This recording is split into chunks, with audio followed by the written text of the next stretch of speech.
Existe agora um novo Código Eleitoral sendo desenhado pelo Senado, onde extinguirá a reeleição, dando aí para governadores, prefeitos, aí, vereadores, deputados, um mandato aí único de 5 anos. Porém, os queridos senadores terão uma jornada dupla, 10 anos pela frente. Qual a sua opinião sobre isso, meu amigo? É uma boa notícia, caso se concretize, ou você tem suas ressalvas? Não, eu sou francamente a favor de mandatos únicos, sim, de unificação de eleição, se possível. Talvez deixar a eleição municipal de fora. Desculpa, só fazer uma correção. Deputados, vereadores continuam também tendo a sua reeleição garantida. É só para prefeitos, governadores e presidente da República. Você me perdoa. Eu sou a favor do mandato único e, para mim, como eu estava dizendo, eu sou a favor da unificação das eleições. Tem gente que defende, Rodrigo, que as eleições municipais devam sempre ser separadas, como é hoje em dia, porque são eleições muito diferentes, né? O eleitor pensa de forma muito diferente e tem objetivos muito diferentes. Quando ele pensa na cidade, em quem que ele quer que cuide da cidade, e quando ele pensa em termos de país. Mas eu sou francamente a favor.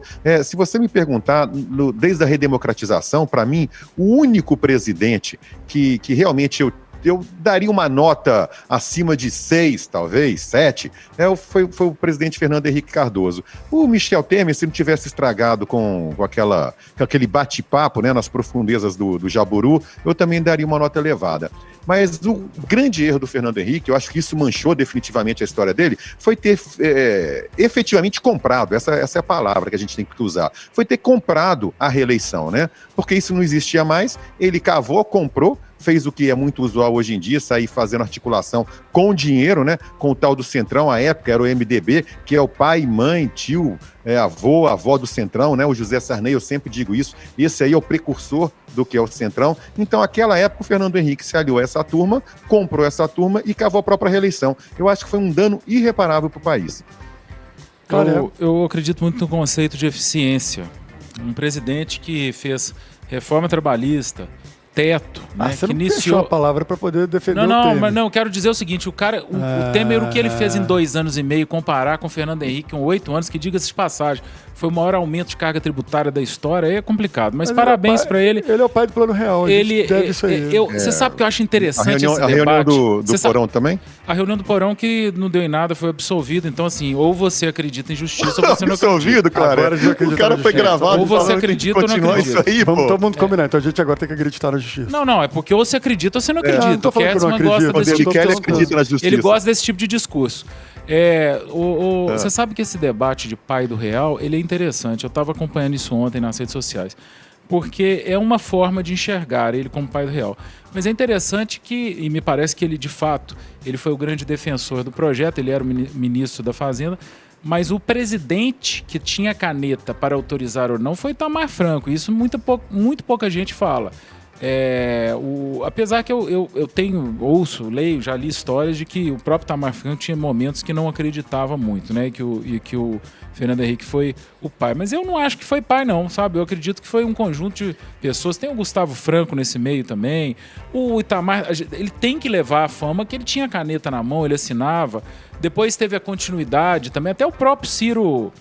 como é que chama? O Ciro Gomes também depois virou ministro também e emendou. Que bom, eu não sei quem é o pai, mas certamente foi o melhor projeto que a gente teve no Brasil nos últimos anos. Foi o Plano Real. Estabilizou a inflação e trouxe maior do que o Plano Real. A gente está falando de tripé macroeconômico, a gente está falando de ancoragem cambial, a gente está falando de privatizações, de desestatização.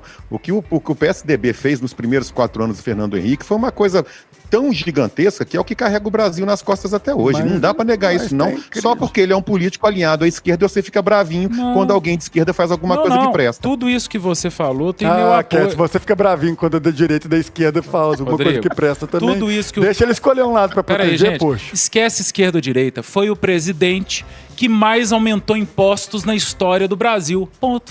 Pensem o que quiser. E com relação às privatizações, tem aquela questão claro, da Vale, ele aumentou, também, né? Ele fez privatizações. Mas não foi tão bem feito assim, não. Não né? é Vamos isso. combinar. Eu não julgo privatização se é bem feita ou mal feita. Eu não vou julgar, eu não vou entrar nessa. O que eu quero dizer é que ele privatizou não porque ele acredita no Estado menor, mas para bancar o assistencialismo, que ele sim é o pai do assistencialismo. Muito bem, tá vendo, gente? Olha só como é que eu tô hoje. Eu tô do lado de um que defende um lado, outro que defende. Quer dizer, um defende um lado e ofende o outro, o outro já ofende os disse que é a dois favor de lados. políticas Eu assistenciais. tô sem não tô entendendo personalidade isso, não. nesse programa, eu tenho que pegar alguma bandeira para levantar aqui, que eu não defendo ninguém, não tô nem aí pra ninguém.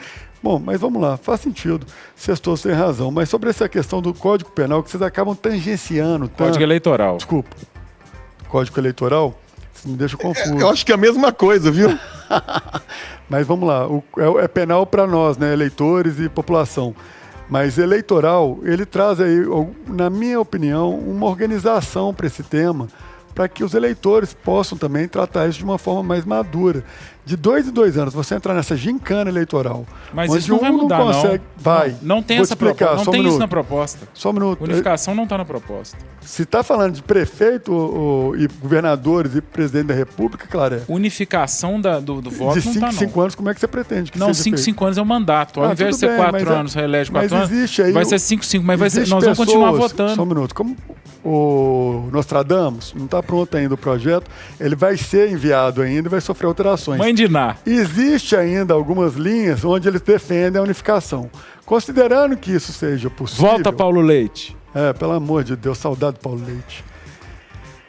Imaginando que isso seja possível, Clara, ajuda a fazer com que o eleitor tenha a possibilidade de entender melhor as propostas e fazer com que a gente saia desse jogo onde o político, ao ganhar uma eleição, ele inicialmente começa a se defender para ser reeleito e se projetar para ser reeleito.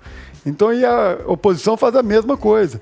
Quando você tira essa pressão sobre o político, dá a oportunidade para ele criar projetos que não são tão populares, mas necessários, como as próprias reformas. Então, um presidente no cargo 5 anos sem poder se reeleger, ele terá sim a coragem de fazer propostas que são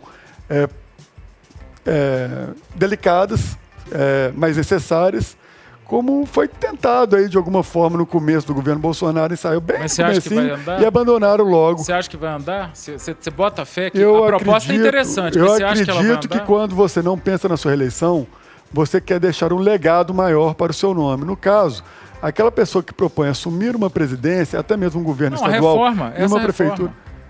Você acha que ela vai A andar? reforma, Essa reforma eleitoral eu desse acredito jeito? que vai.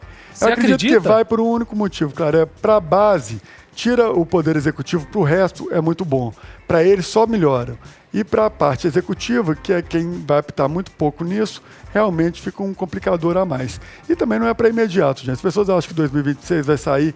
Não, isso é para 2030, se não estou enganado, que será válido a partir de 2030. Então, para essa eleição municipal, né, obviamente que agora em outubro, e para a de 2026, que são as federais, ela não se aplica. Então não tem como fugir de eventual reeleição de presidente. Não tem como fugir. Então, também colocado isso, o próprio presidente, a própria situação hoje seria favorável, chegando aí um futuro onde a base parlamentar ficaria mais fácil.